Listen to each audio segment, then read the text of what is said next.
Hey, how's it going, guys? Today I'm going to be talking about the new Masters of the Universe movie. But before we do that, check out this popcorn bucket, guys. It is the trifecta of popcorn buckets, as someone once said. It's got a little stash thing for your candy, a big area for your popcorn, and a cup for your drink with a straw. They give you a straw. Isn't that awesome? I mean, snap, whoopsies. They better have given you a straw. The thing was $70. It was a $70 bucket. Anyways, I mean, yeah, they gave you popcorn and candy and a drink with it. So I guess it wasn't as bad. But anywho, going back to the review. The movie follows a guy named Prince Adam who lives in a world called Eternia, which magic and, fantastical creatures like griffins and phoenixes, they're all real. And within this world and the galaxy or universe, there's ultimate crazy power, which is being kept in Castle Grayskull. And in Castle Grayskull, there is a sword. And that sword, the sword of power, holds all that power.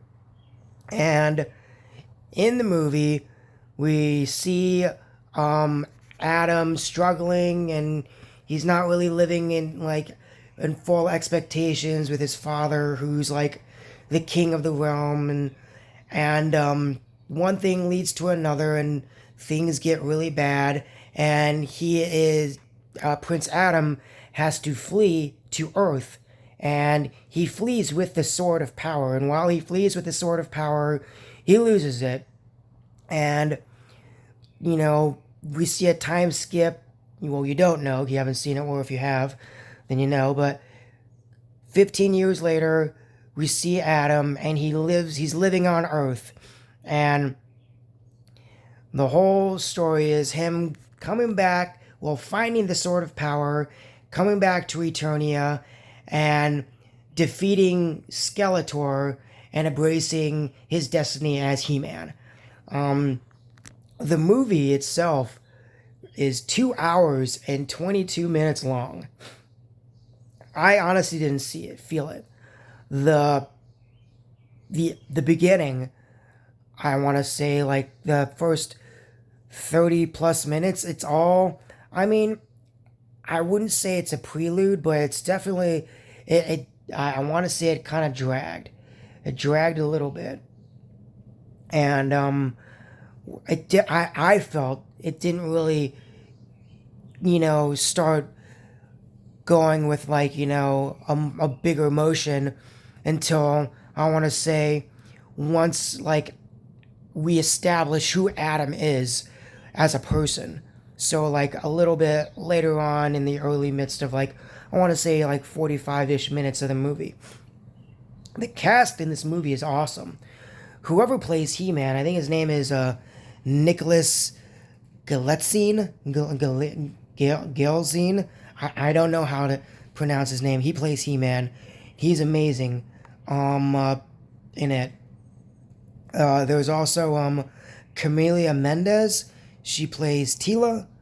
Jared Leto, who plays Skeletor. He, for all of the movies that he has been in, this one, his performance is great. He's good in it. We also have Alison Brie, who plays Evelyn. Marina Bessarion, I can't remember. I'm really bad at pronouncing her name, but she's in it too, which is awesome. But she's only in it for she's not in it as much as I would want her to be. Idris Elba, who plays Men-at-Arms, he is also amazing in it. And with an actor like Idris Elba, what do you, you're obviously going to get someone, you're going to get something good. And James Purefoy, who plays King Randor, who's He-Man's dad. What a cameo, man! I was looking at his face and I was like, is that James Purefoy? And if whoever, if you don't know who he is, he's in, King Solomon and all other great movies. He's in Rome too. Anywho, the movie itself, I thought it was good. I can't recommend it. It had a lot of quirkiness to it, which I understand when it comes to He-Man, Master of the universe. That makes sense because in the end, I know, even though I've never seen it, I know when it comes to the show in general, it's not something that it's supposed to be quirky. It's supposed to be like that. But all in all, I thought it was a great movie. I hope they make a sequel because I want to see more of Battle Cat. We didn't get a lot, and I want to see more, and hopefully we do. Let me know what you guys saw, if you guys saw it, and your comments below, and I'll see you guys on the next one. Later.